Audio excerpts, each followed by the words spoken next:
suci, Tuhan Maha Kuasa. Dikau kami puji di pagi yang teduh. Suci, suci, suci, pemurah dan perkasa, Allah Tritunggal, agung namamu. Segala pujian bagimu, segenap nafas muliakanmu.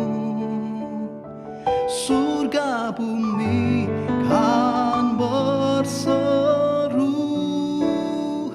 kuduslah Tuhan namamu.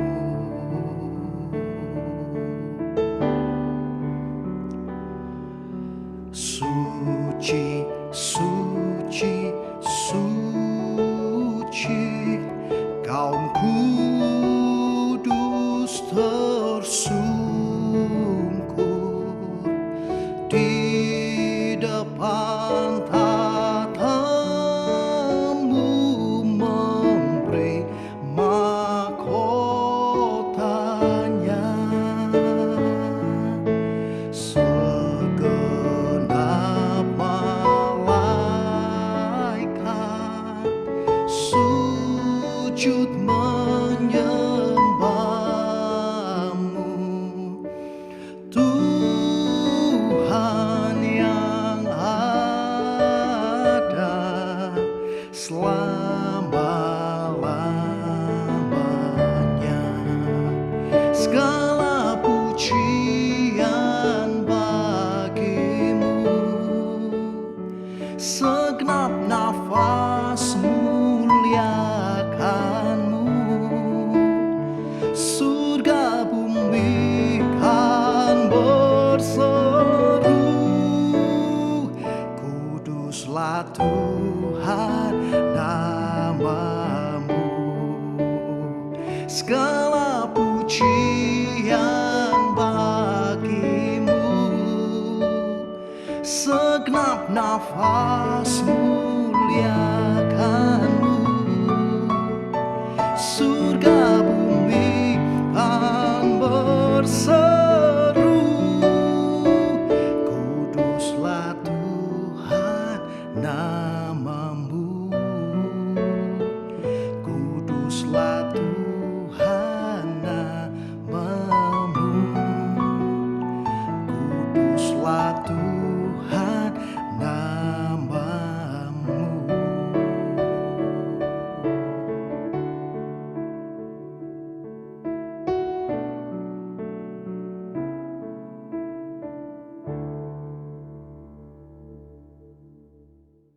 Shalom, salam sejahtera dalam kasih Tuhan. Bapak Ibu apa kabar? Saya percaya setiap kita baik. Dan di ibadah tengah minggu ini kita akan kembali belajar bersama-sama kebenaran firman Tuhan. Sebelumnya saya mengajak kita untuk berdoa. Mari kita berdoa. Syukur kepadamu Tuhan atas kemurahan-Mu yang terus terjadi dalam kehidupan kami.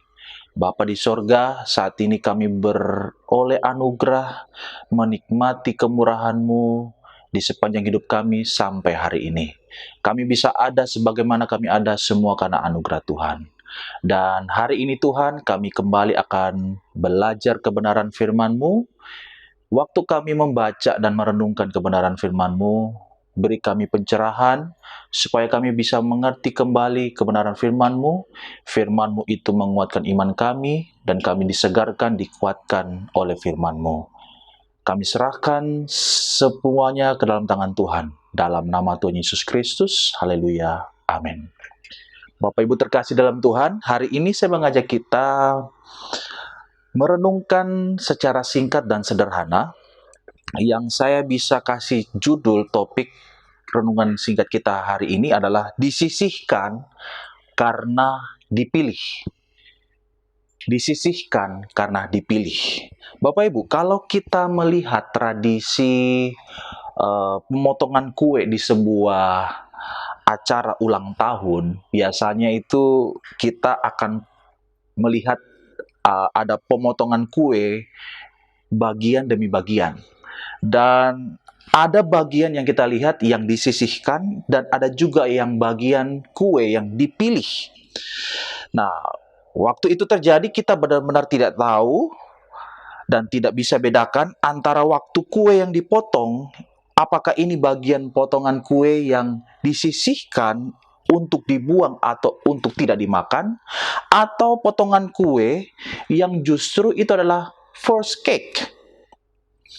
Maka dari itu kita tidak tahu kira-kira apa yang menjadi sebuah hal yang penting, Bapak Ibu. Ya, kita tahu ya, waktu seseorang berulang tahun, pasti dong ada yang namanya first cake yang kita berikan kue utama untuk kepada orang yang kita sayangi, Bapak Ibu. Nah, sama seperti ini juga halnya dalam hidup kita, Bapak Ibu. Waktu dipotong, kita nggak pernah tahu hidup kita dipotong untuk disisihkan atau dipotong untuk sesuatu yang spesial. Karena apa? Karena keadaannya sama. Di tengah-tengah kondisi hari ini, Bapak Ibu, kesulitan melingkupi kita. Pengaruh dari dampak pandemi yang kita rasakan bersama-sama betul-betul membuat kita semakin sulit untuk berpikir. Mungkin di antara seberapa kita menyita energi kita, menyita perhatian kita sehingga tidak ada dan bahkan kita tidak luput juga yang mengeluarkan bukan hanya sekedar keringat tapi air mata dalam hidup kita masing-masing karena kesulitan hari-hari ini, Bapak Ibu. Sehingga beberapa di antara kita mungkin merasa bahwa apakah Tuhan ada di tengah-tengah pandemi seperti saat ini? Dan mungkin kita berpikir, mungkin saja Bapak Ibu ada penyesalan sehingga membuat kita ada penyesalan akan masa lalu dan atau mungkin ada lagi di antara kita ada kegentaran akan masa depan sehingga seperti seakan-akan kita merasa bahwa hidup kita seperti disisihkan oleh Tuhan. Sekali lagi, seperti Amsal, Alkitab berkata, Amsal 23 ayat 18 katakan bahwa karena masa depan sungguh ada dan harapanmu tidak akan hilang. Saya berdoa Bapak Ibu, kiranya setiap kita untuk tetap kuat di dalam Tuhan. Dan hari ini kita akan melihat satu ayat dari doa berkat Boas, Bapak Ibu, untuk Ruth. Saya berdoa semoga ayat ini menjadi sebuah oasis yang menyegarkan kita untuk terus berharap kepada Tuhan. Disisihkan karena dipilih. Rut pasal 2 ayat 12. Rut pasal 2 ayat 12, Bapak Ibu, saya bacakan. Tuhan kiranya membalas perbuatanmu itu, dan kepadamu kiranya dikaruniakan upahmu sepenuhnya oleh Tuhan Allah Israel, yang di bawah sayapnya engkau datang berlindung. Amin. Kita tahu kisah Rut ini, Bapak Ibu, lahir pada zaman para hakim memerintah. Hal ini mengingatkan kita juga bahwa akan masa kegelapan dan masa-masa sulit yang terjadi dalam masa pemerintahan kitab hakim-hakim, Bapak Ibu. Dan salah satunya di dalam kitab Rut ini, kita juga menjumpai kesulitan dari kehidupan pada waktu itu, di mana kita menjumpai keluarga Israel di daerah Bethlehem melakukan transmigran, pindah ke daerah Moab dan menetap di sana. Lalu karena mereka melakukan itu karena mereka sedang berjuang, karena waktu itu ada masa kelaparan. Mereka menghadapi masa kelaparan, Bapak Ibu. Dan kita diperkenalkan di kitab ini juga bahwa Rut adalah perempuan Moab dan menikah dengan salah satu dari anak dari keluarga Israel ini, Bapak Ibu. Dan singkatnya, Bapak Ibu, kita diberitahukan bahwa Naomi, mertuanya Rut, sedang dirundung kemalangan. Suaminya Elimelek meninggal. Dan bukan hanya suaminya saja, lalu kemudian setelah itu kedua orang anaknya, Mahlon dan Kilion, yang kebetulan juga salah satu dari suami dari Rut, juga meninggal. Sehingga mengakhirkan sebuah kehidupan tragedi yang tragis bagi kehidupan Naomi, Bapak Ibu. Sehingga dia mengatakan dalam Rut pasal 1 ayat 20-21, Bapak Ibu, dia berkata bahwa yang Maha Kuasa telah melakukan banyak yang pahit kepadaku. Perkataan ini muncul karena waktu Naomi tiba kembali ke tempat asalnya, orang berkata bahwa itukah Naomi? Tetapi dia berkata bahwa Naomi berkata menyahut mereka bahwa jangan panggil aku Naomi, panggil aku Mara. Yang Maha Kuasa telah melakukan banyak yang pahit kepadaku. Dengan tangan yang penuh aku pergi, dengan tangan yang kosong aku kembali. Yang Maha Kuasa telah mendatangkan malapetaka kepadaku. Dan ini Bapak Ibu menurut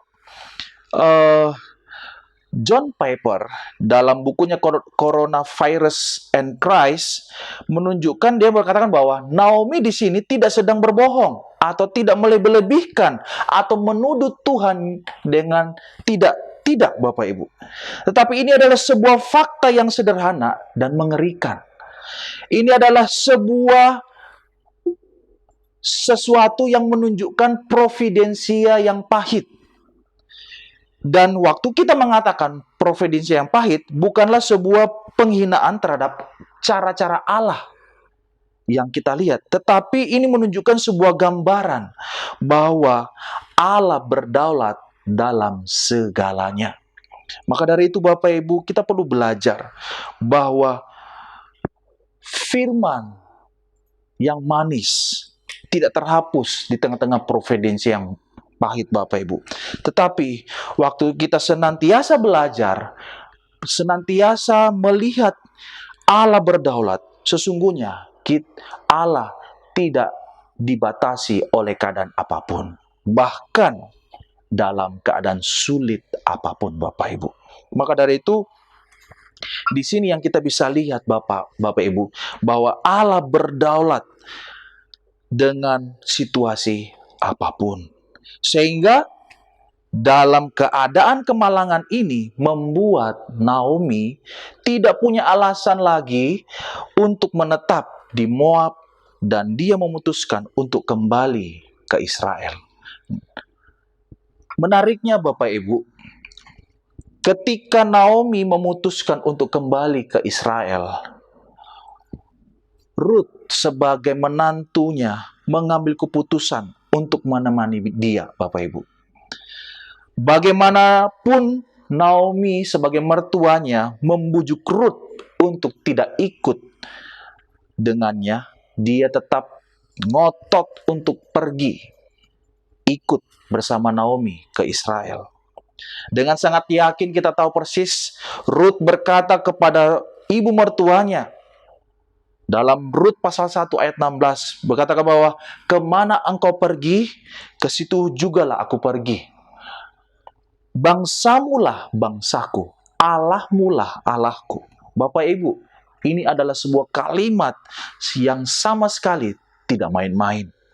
Yang menunjukkan sebuah keputusan yang diambil oleh Rut, yang menurut kita, yang kalau kita lihat bahwa sesungguhnya ini membuat kehidupan Rut menjadi sangat sulit dan sepertinya disisihkan, Bapak Ibu. Mengapa? Karena dengan dia mengikuti mertuanya, maka dia harus menghadapi bahwa dia harus pindah ke tempat yang asing, Karena itu bukan tempat kelahirannya, Bapak Ibu. Dia harus berusaha diterima oleh bangsa Israel. Dia tidak ada prospek untuk menikah kembali lagi. Dan dia harus bekerja kasar untuk memenuhi kebutuhan ekonominya, Bapak Ibu. Tetapi kita melihat, dengan tindakannya menemani Naomi kembali ke Israel, Bapak Ibu, itu membuat Ruth bahwa menjadikan umat Allah adalah umat sebagai keluarganya. Menjadikan Allah dari orang Israel menjadi sebagai Allah untuk dirinya. Sebetulnya juga Ruth menempatkan diri berlindung di bawah sayap Tuhan. Ruth memilih Allah, dan Allah seperti induk burung yang menawarkan sayapnya untuk melindungi siapa saja yang datang berlindung di bawah sayapnya itu. Bapak Ibu terkasih dalam Tuhan, dari ayat yang tadi kita baca, doa berkat Boas kepada Ruth, itu sebuah hal yang sangat menyegarkan buat Ruth, dan juga sebetulnya buat kita juga untuk hari-hari ini. Pernahkah kita membayangkan diri kita seperti Ruth, Bapak Ibu, sebagai orang yang berlindung di bawah sayap Tuhan? Betul, kehidupan kita sepertinya disisihkan, dipotong, sepertinya tidak dianggap, kita merasa tidak dihormati, banyak kesulitan, banyak masalah. Tetapi ketika kita terus dan terus, lagi dan lagi memilih Allah, kita sedang memutuskan berlindung di bawah sayap Tuhan. Kita mungkin disisihkan, tetapi kita perlu mengetahui kita disisihkan bukan untuk dibuang. Tetapi di dalam Tuhan kita disisihkan karena kita dipilih. Kita dipakai oleh Tuhan untuk tujuan rencana mulianya, Bapak Ibu. Dan kita tahu persis, Bapak Ibu. Dan pada akhirnya Boas yang kaya itu menebus Ruth dan menjadikan Ruth menjadi istrinya. Dan bukan hanya sampai di situ saja. Berkat yang dialami oleh Ruth diberitahukan kepada kita dalam Ruth pasal 4, dikatakan bahwa dari keturunan Boas dan Ruth ini muncul Raja Israel yang terkenal, yaitu Daud, Bapak Ibu. Siapa yang tidak kenal Daud? Namanya masyhur, Bapak Ibu, dan dikenal sampai hari ini. Dan kalau kita tarik lagi sejarah sampai ke zaman Perjanjian Baru, di mana Tuhan Yesus Kristus berinkarnasi menjadi manusia, dia juga terhitung dalam silsilah Raja Daud yang menjadi juru selamat umat manusia. Maka dari itu patut kita bersyukur dan melihat bahwa kehidupan Ruth sungguh-sungguh ada dalam lindungan sayap Tuhan. Maka dari itu setiap kita juga orang yang bergantung kepada Tuhan, orang yang diubahkan dalam Kristus Yesus Tuhan, kita punya pengharapan yang penuh, Bapak Ibu. Dalam 1 Petrus pasal 1 ayat 3, 1 Petrus pasal 1 ayat 3 dikatakan, terpujilah Allah dan Bapa kita Yesus Kristus, yang karena rahmat-Nya yang besar telah melahirkan kita kembali oleh kebangkitan Yesus Kristus dari antara orang mati, kepada suatu hidup yang penuh harapan. Maka sebagai orang percaya, kita punya pengharapan yang penuh dalam Kristus Yesus, Bapak Ibu. Maka dari itu kita perlu tahu dan sadar bahwa kita bukan orang yang sebenarnya disisihkan, tetapi kita disisihkan karena kita dipilih dalam Kristus.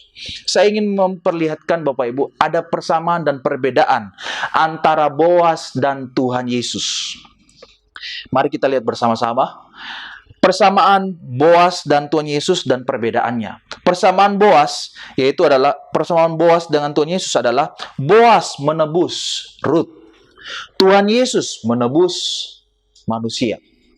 Perbedaannya, Boas tidak mencari Rut, justru Rut yang mencari Boas. Tuhan Yesus mencari dan mendapatkan kita, Bapak Ibu. Dan persamaannya lagi, Boas membayar harga untuk menebus. Dan Tuhan Yesus juga membayar harga untuk menebus kita dari dosa. Perbedaannya lagi, Boas membayar dengan uang untuk menebus, tetapi Tuhan Yesus membayar dengan seluruh kehidupannya untuk menebus kita. Dan persamaan lagi yang kita bisa pelajari adalah Boas yang kaya ini menebus Rut yang miskin. Tuhan Yesus juga yang kaya menebus manusia yang miskin seperti kita. Perbedaannya, Boas yang kaya menebus yang miskin, tetapi dia tidak jadi miskin. Tetapi Tuhan Yesus yang menebus kita, dia jadi miskin. Dan mengosongkan dirinya sehingga kehilangan kemuliaannya ketika menebus kita, Bapak Ibu. Maka dari itu, ini sebuah penyegaran bagi kita, Bapak Ibu. Apapun keadaan kita saat ini, maka Allah terus mengasihi kita lebih dari apapun dari yang mampu kita bayangkan, Bapak Ibu. Kalau persoalan kita yang besar, yaitu dosa dalam hidup ini, telah diselesaikan di kayu salib. Kalau ketakutan kita yang terbesar, yaitu maut, yang telah dikalahkan di kubur yang kosong, maka sesungguhnya tidak ada persoalan lain yang mengganggu sukacita kita, karena tidak ada yang mustahil di hadapan Tuhan, Bapak Ibu.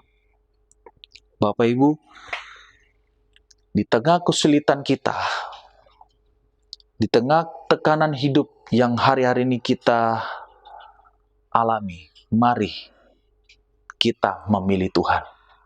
Mari kita memilih dekat kepadanya. Mari kita memohon anugerahnya. Mari kita memilih berlindung, berdoa, berharap kepada Dia sebagai sumber, sebagai pengakuan bahwa Dialah satu-satunya sumber inspirasi, sumber kehidupan kita, sumber kepastian dalam kehidupan kita. Tanda bahwa kita berlindung di bawah sayap Tuhan. Dan Tuhan bukan saja melindungi, melainkan juga akan membalas orang yang datang berlindung di bawah sayapnya. Kemurahan Tuhan sangatlah luar biasa, Bapak Ibu. Maka dari itu, mari kita merenungkan kebenaran firman Tuhan ini. Dia yang akan terus membawa kita untuk tetap kuat di dalam Tuhan. Saya tidak tahu apa yang kita alami hari ini, tetapi dalam kesulitan kehidupan kita, saya mengajak kita untuk merenungkan kebaikan Tuhan, kemurahan Tuhan dalam kehidupan kita. Biarlah kita tetap berlindung di dalam anugerah-Nya. Karena hanya di dalam Dia saja kita mendapatkan kekuatan. Mari kita berdoa.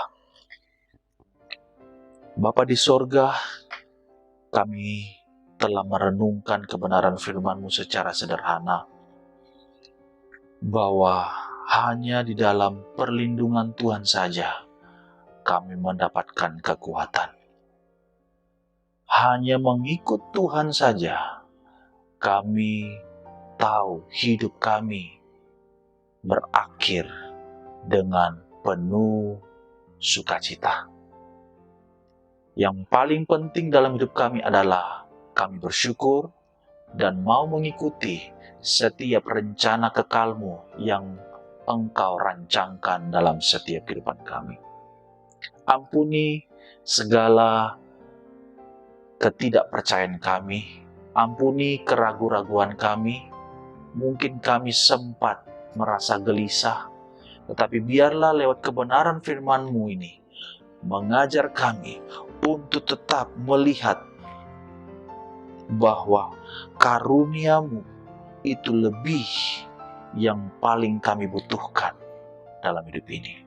Tuhan, hamba berdoa, kiranya Tuhan memberkati seluruh jemaat Tuhan dimanapun setiap kami berada. Tuhan memberkati kehidupan kami. Kalau kami sedang bersedih, Tuhan, Engkau berikan penghiburan. Kalau Engkau melihat dari setiap kami membutuhkan jalan keluar, Bapa di sorga, Tuhan, Engkau berikan kami kemudahan sesuai dengan kehendak-Mu saja. Kiranya Tuhan memberkati kami semua, dan bagi jemaat yang terus berharap kepada Tuhan. Dan gereja-Mu Tuhan, Tuhan memberkati dari Gembala Sidang, Bapak Pendeta John Panggabean, dan seluruh staf, full-timer, dan seluruh para pemimpin yayasan Betani Batam. Tuhan memberkati dan seluruh jemaat Tuhan dimanapun kami berada. Biarlah anugerah-Mu menaungi kami, sehingga kami mendapati kehidupan kami sungguh indah di hadapan Tuhan. Terima kasih Bapa, kami serahkan semua dalam tangan-Mu, dan kami simpan kebenaran firman-Mu dalam setiap hati kami masing-masing. Kekasihku dalam Tuhan, Engkau sudah mendengarkan firman Tuhan. Saya mengajak kita untuk menerima berkat daripada Tuhan. Engkau sudah mendengarkan firman Tuhan ini. Renungkanlah dan lakukanlah dalam setiap kehidupan kita masing-masing. Terimalah berkat dari Allah Bapa di surga, keselamatan dari Tuhan Yesus Kristus, penyertaan dari Allah Roh Kudus yang menguatkan, memimpin, membimbing kita untuk tetap hidup setia di dalam rencananya yang agung dan mulia. Mulai hari ini sampai Maranatha, bahkan sampai selama-lamanya. Di dalam nama Tuhan Yesus Kristus, semua orang percaya berkata, Amin. Tuhan Yesus berkati kita semua.